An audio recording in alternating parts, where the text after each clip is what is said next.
안녕하세요. 옥천 참기름 방앗간입니다. 일요일이 10월의 마지막 밤입니다. 아쉬움도 있지만 가을 10월의 마지막 밤은 왠지 기다려지네요. 50이 넘는 아버님 어머님 분들께서 제 마음과 같을 것 같아요. 건강한 분이라면 기다려지는 10월의 마지막 밤을 기대하면서 건강에 좋은 들깨가루를 맛있게 먹기 위해 요리의 용도에 따라 만드는 들깨가루를 만드는 과정 3가지 방법을 이야기합니다.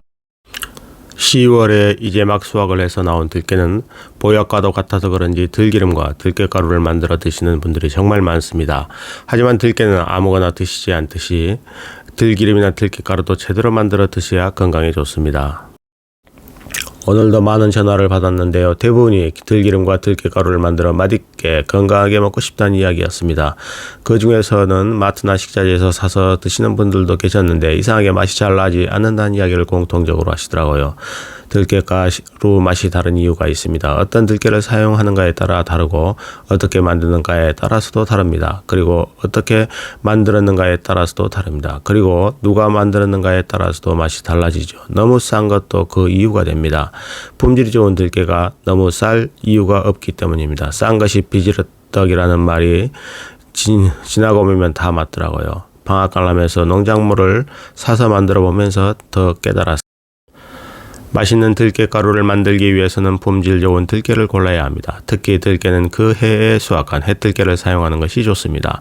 가끔 어머님 분들께서 작년에 묵은 들깨가루를 내린다고 가지고 오시는데요. 대부분 보관을 잘 못해서 먹을 수 없는 들깨를 가지고 오는 경우가 많습니다. 들깨는 해를 넘기지 않는 게 가장 좋습니다.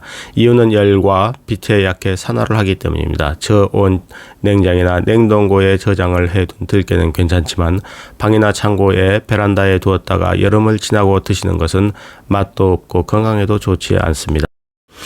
또 국산 들깨를 품질 좋은 들깨를 고르는 것도 매우 중요합니다. 국산 들깨는 시골에서 수확을 하는데요. 본인이 힘들여서 키우고 수확한 들깨는 다 좋다고 합니다. 친척분이나 아는 지인분에게 살 때는 정말 무척 입장이 곤란할 수도 있습니다.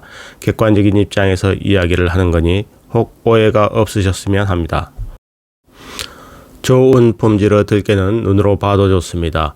우선 눈으로 보았을 때 빛깔이 좋아야 합니다. 사람으로 이야기하면 건강하신 분들은 혈색이 좋은 것과 같은 이치입니다. 색이 선명하고 진한 것이 좋고 윤기가 있는 것이 좋습니다. 반질반질하다고 하죠. 좋은 품질의 들깨는 향이 좋습니다. 묵은내가 나지 않아야 합니다. 신선도가 좋아야 향도 좋습니다. 그래서 그 해 수확한 햇들깨가 맛이 좋은 이유입니다. 농산물의 품질은 신선도입니다. 손으로 들어 올렸을 때 묵직하게 무게가 나가는 게 좋습니다. 속이 꽉 차고 잘 여물었다는 이야기인데요. 속이 꽉 차고 여물어야 수율이 많이 나옵니다. 같은 양의 들깨로 들깨가루를 만들어도 어떤 것은 많이 나오고 어떤 것은 죽쟁이가 많아 양이 적게 나오는 경우가 많습니다. 특히 저희는 방앗간에서 한 대씩 들깨가루를 내드리는데요. 수율이 잘 나와야 하기 때문에 들깨를 고를 때 특히나 신경을 쓰는 부분입니다. 어떤 들깨는 수확을 하면서 손질이 잘못되어 자풀이나 건불, 모래, 흙 등이 많이 들어있는 경우가 있을 수 있으니 주의를 해야 합니다. 국내산 들깨는 조금씩 흙이나 모래가 대부분 들어 있습니다. 그리고 크기도 균일하지 않습니다. 선별 작업을 거치지 않기 때문입니다. 시골에서 농사를 지은 양은 적고 일손이 부족한 것도 한 이유가 되고 있습니다. 대량으로 들깨 농사를 지은 것이 아니라 집집마다 소량으로 농사를 지은 경우가 대부분입니다. 손으로 들깨를 들어 올린 후 손가락을 약간 벌리고 살살 흔들어주면 들깨가 빠지고 사이에 흙이나 모래가 약간 있는데요. 국산 들깨를 판별하는 방법이 되기도 합니다. 중국산 들깨는 길림산 들깨가 가장 좋습니다. 맛도 국내산과 제일 비슷합니다. 중국 길림산 왕들깨는 크기가 균일하고 실합니다. 눈으로 보기에는 국내산 들깨보다도 더 좋게 보입니다. 들깨가루를 만들 때 수율도 더 많이 나옵니다. 하지만 맛은 국내산이 더 좋습니다. 하지만 국내산 가격보다 가격이 저렴해서 요즘은 중국산을 드시는 분들도 많아졌습니다. 전문 들깨탕이나 요리를 하시는 식당에서는 이 길림산 들깨를 가장 많이 사용하고 또 선호합니다. 들깨가루 종류는 크게 3가지가 있습니다. 껍질을 완전히 깐 들깨가루와 껍질을 반만 깐 들깨가루, 껍질을 까지 않고 껍질째 내린 들깨가루입니다. 이렇게 세 가지 들깨가루를 만드는 이유는 먹는 용도에 따라, 요리하는 용도에 따라 다르게 만들어 사용하기 때문입니다. 껍질을 완전히 까서 만드는 경우는 들깨차, 들깨탕, 들깨국, 들깨나물, 무침 등에 사용합니다. 부드럽고 먹을 때 깔끔하게 먹을 수 있는 장점이 있습니다. 그리고 요리를 해 놓았을 때 지저분하지 않고 아주 먹음직스럽게 보입니다.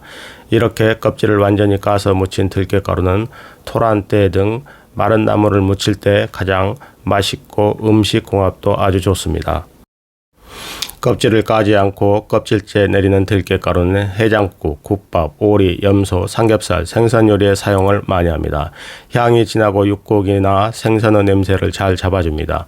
고소한 맛이 강해 찍어 먹거나 탕에 넣었을 때 맛과 풍미를 더해줍니다. 하지만 단점은 먹었을 때 입안에서 깔끄럽다는 사실입니다. 그래서 호불호가 갈립니다. 다른 방법은 껍질을 반만 까고 들깨가루를 만드는 방법입니다. 이 방법은 절충을 했다고 해야 합니다. 껍질을 완전히 까자니 수율이 너무 적게 나오고 또 건강에 좋은 껍질을 못 먹게 되어 아쉽고 들깨의 진한 맛을 느끼고 싶기 때문입니다.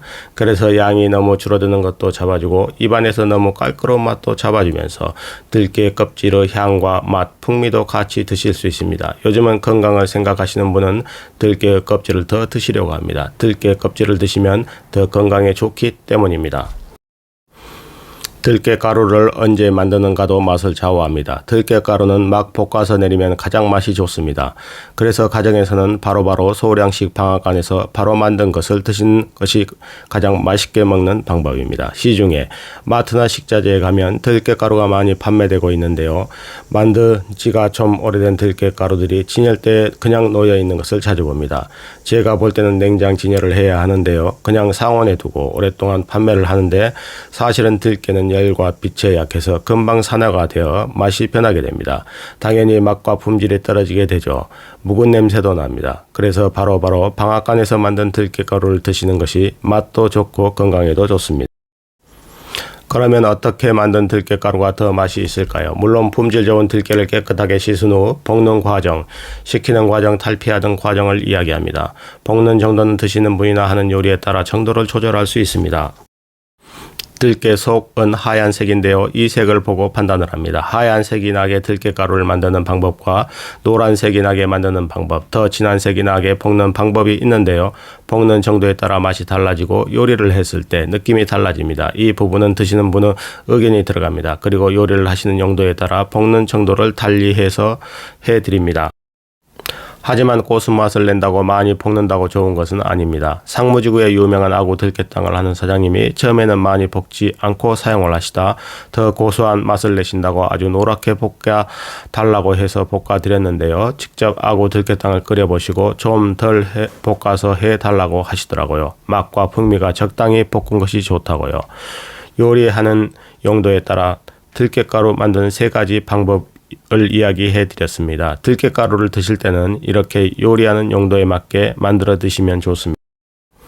만들어진 들깨가루 보관 방법은 보관은 냉동 보관이 좋습니다. 습기와 공기가 들어가지 않게 밀봉해서 냉장, 냉동 보관을 하셔야 합니다. 이렇게 냉동 보관을 하시면 오래 두고 사용하시고 먹을 수 있습니다. 맛있게 신선하게 오래 드실 수 있는 보관 방법입니다. 건강에 좋은 들깨는 들깨가루로 어떻게 만들어 먹는가도 매우 중요합니다. 아무거나 사서 드시지 마시고 바로 방앗간에서 만들어 드시는 게 좋습니다.